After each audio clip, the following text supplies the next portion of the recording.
Imagine driving a truck where you sit directly on top of the engine, with nothing but a flat steel panel between your knees and oncoming traffic. Or one built so strangely that loading the bed could jam the doors shut. Here are 10 old truck styles that were once everywhere on American roads but are no longer built today. Chain drive trucks were among the very first serious workhorses in America, and none was more famous than the Mack AC, introduced in 1916. Instead of a drive shaft, these early trucks sent power to the rear wheels through massive exposed chains. Essentially, a bicycle drivetrain scaled up for hauling several tons. The Mack AC rode on solid rubber tires, had a blunt sloping hood, and often no doors at all, just an open cab and a canvas roof. It was crude, loud, and nearly indestructible. During World War I, thousands were shipped to the front lines in Europe, where British soldiers were so impressed by its stubborn toughness that they nicknamed it the Bulldog. Mack liked the name so much that the Bulldog became the company mascot, and it still sits on the hood of every Mack truck built today. The phrase "built like a Mack truck" traces straight back to this machine. The famous chrome Bulldog itself came later, in 1932, when Mack's chief engineer, Alfred Masry, carved the first one out of a bar of soap while recovering from surgery in a hospital bed, then patented the design once he got out. Around 40,000 units of the AC were produced all the way into 1938, an incredible run for a design born before most roads were even paved.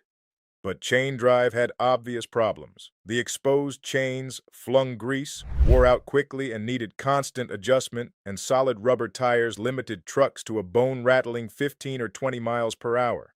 As drive shafts and pneumatic tires improved in the 1920s and 30s, chain drive faded, though the Sterling Truck Company stubbornly offered it into the early 1950s for severe-duty logging and construction work. Surviving Mack Bulldogs are now museum centerpieces, and watching one run is like watching a piece of industrial history breathe.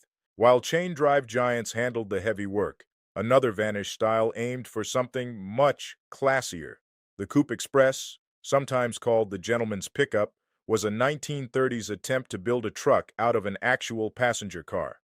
The most famous example was the Studebaker Coupe Express, built from 1937 to 1939, which took the elegant front end of the Studebaker Dictator sedan and grafted a smooth steel cargo bed onto the back.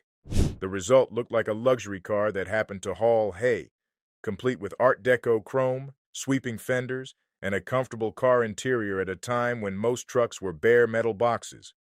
Hudson played the same game, selling stylish car-based pickups under the Terraplane name in the 30s and continuing with its big, handsome Hudson pickups until 1947, including a 3/4-ton model called the Big Boy for buyers who wanted car styling with real hauling muscle. The idea made sense on paper. Farmers, ranchers, and small business owners wanted one vehicle that could haul feed on Saturday and drive the family to church on Sunday. But the timing was terrible. The country was still climbing out of the Great Depression, and buyers watching every dollar chose cheaper dedicated trucks instead. A Coupe Express also cost noticeably more than a plain pickup, and style was a very hard sell when money was that tight. Studebaker sold only a few thousand Coupe Expresses before pulling the plug, and after World War II, the market split cleanly into cars for people and trucks for work. The gentleman's pickup quietly disappeared from American showrooms. Today, these trucks are prized collector pieces, and a restored Coupe Express can draw a bigger crowd at a car show than the sports cars parked next to it. The next forgotten style was once parked behind every bakery and flower shop in America. Panel trucks were pickups with a fully enclosed steel body instead of an open bed, with no side windows behind the doors and big rear doors for loading. Their car-based cousins, called sedan deliveries, took a station wagon body and blanked out the rear windows for a sleeker look. From the 1930s through the 1950s, these were the delivery vehicles of American main streets. Florists, dry cleaners, telephone companies, and milk delivery services all ran fleets of them, often with the business name hand-painted on those big steel side panels, which worked like rolling billboards. They were simple, secure, and kept cargo out of the weather. There was even an open-sided cousin called the Canopy Express, which grocers and produce sellers used as rolling market stalls, with screened sides so customers could buy fruit and vegetables right off the truck at the curb. However, in 1961, the compact van arrived and changed everything. The Ford Econoline and the Chevrolet Corvan offered far more cargo room on a smaller footprint, with easier loading and a lower floor. Against that, the panel truck simply could not compete. Chevrolet built its last traditional sedan delivery in 1960, and the remaining truck-based panels faded out over the following decade as vans took over completely. Chevrolet made one odd attempt at a comeback with the little Vega Panel Express in the 1970s, but it was gone by 1975. The style never returned. Ironically, the same trucks that businesses once bought purely as cheap tools are now some of the hottest properties in the hot rod world, where a 1950s Chevy panel truck with its original faded shop lettering can be worth more than a new pickup. Forward control pickups took a much stranger approach, placing the driver directly over or even ahead of the front axle. Jeep started the trend in 1956 with the FC-150, a stubby cab-over truck designed by famed industrial designer Brooks Stevens that looked like a toy but packed a full-size bed onto a tiny wheelbase. Jeep followed with the larger FC-170, and the line soldiered on until 1965, selling mostly to railroads, utility companies, and farms that loved how much bed fit into so little truck. Then the early 1960s brought a whole wave of them. The Chevrolet Corvair 95 rampside was the most creative, using its rear-mounted engine to allow a low bed floor and a fold-down side ramp, so workers could roll heavy equipment straight into the bed. The Bell Telephone System bought them by the fleet for hauling cable reels. Ford sold an Econoline pickup, and Dodge offered the A100, which earned drag racing immortality when Bill Maverick Golden built one into the Little Red Wagon, a wheel-standing exhibition truck that ran entire quarter miles on its back wheels. Forward control trucks were brilliant packaging, offering huge beds on short frames with incredible visibility. But there was one problem nobody could design around. In a head-on crash, the driver was the crumple zone. Sitting ahead of the front wheels with a flat sheet of steel between your legs and traffic became a harder sell as safety awareness grew through the 1960s, and buyers drifted back to conventional pickups with a reassuring hood out front. By 1970, the American forward control pickup was dead. The rampside, with its one-of-a-kind side ramp, remains one of the most collectible oddball trucks ever built. That same flat-nosed idea ruled the highways for decades in a much bigger form. The Cabover semi-truck, with its towering flat face and the cab perched directly on top of the diesel engine, dominated American long-haul trucking from the 1950s through the early 1980s. Trucks like the Kenworth K100, the Peterbilt 352, and the White Freightliner existed for one reason, and it was purely legal. Federal and state rules capped the overall length of a truck and trailer combination, in many places at 65 feet. Every foot of hood was a foot of cargo you could not carry, so eliminating the hood entirely meant a longer trailer and more freight per trip. Drivers paid the price for that efficiency. They climbed a ladder to get in, rode directly over the front axle where every bump hit hardest, and had to tilt the entire cab forward, bunk and belongings included, just to service the engine. Even inside, there was no escaping the machinery, because the engine sat in a big insulated hump between the seats that truckers called the doghouse, radiating heat and noise through the whole shift. Then in 1982, the Surface Transportation Assistance Act changed the rules so trailer length was regulated instead of overall length. Overnight, the Cabover lost its entire reason for existing. Truckers happily switched to long-nose conventionals with smoother rides, bigger sleepers, and easier maintenance. The Kenworth K100 got a last blast of fame as the star of the TV show BJ and the Bear, but the writing was on the wall. Freightliner's Argosy, the last American highway Cabover, ended U.S. sales in 2006, though production continued for export markets until 2020. Meanwhile, in Europe and Japan, where length laws never changed, the Cabover still rules the road today. The Cabover was killed by a stroke of legislation. Ford's next experiment was killed by its own body. In 1961, Ford decided pickup trucks should be built like cars, with the cab and bed formed as one smooth, continuous body instead of two separate pieces bolted to the frame. The result was the unibody F100, officially called the integrated pickup, and it was genuinely beautiful. The unbroken line from the front fender to the tailgate gave it a sleek, modern look no other truck could match. The one-piece design saved Ford money, and the bed was wider inside without the usual gap between cab and box. But the elegant design hid a fatal flaw. A pickup frame is supposed to flex and twist under heavy loads and on rough ground. And with the cab and bed joined as one unit, all of that twisting force traveled straight through the body itself. Farmers and contractors soon discovered that loading the bed could distort the door openings enough that the doors jammed shut, or worse, popped open on bumpy roads. Stories spread of drivers loading firewood and then climbing out through the window. Whether every tale was true hardly mattered because the reputation stuck. Ford quietly brought back the traditional separate cab and bed as an option in 1963, and by 1964 the unibody was gone entirely, just 3 years after it launched. Ford never publicly admitted the failure. It simply stopped talking about the design. Today, surviving unibody F100s have flipped from embarrassment to prize, because that clean, uninterrupted body line makes them favorites among custom truck builders. It turns out the style was ahead of its time, even if the engineering was not. Quick pause. If you are enjoying this ride through forgotten truck history, hit subscribe, because we dig up forgotten machines like these every single week. Now, the next style on this list lasted for roughly 80 years, and it vanished so quietly that hardly anyone noticed it was gone.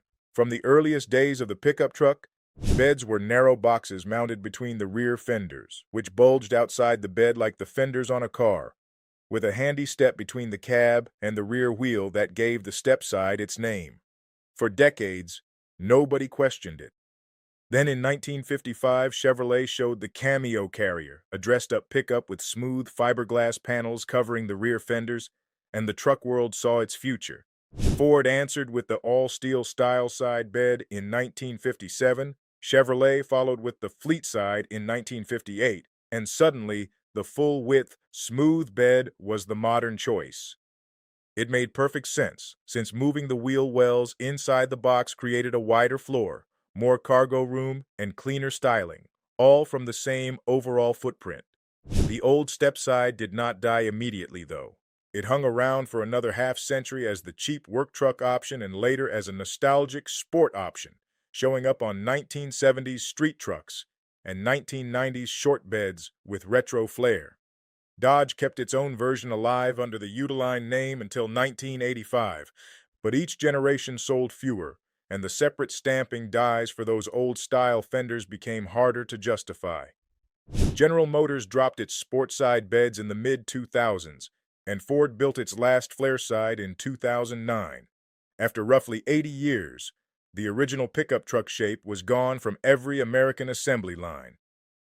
Walk through any truck stop today and you will not find a single new stepside, which would have seemed impossible in 1950. While American trucks were growing, a wave of tiny imported pickups was quietly winning hearts. And its story starts with chickens.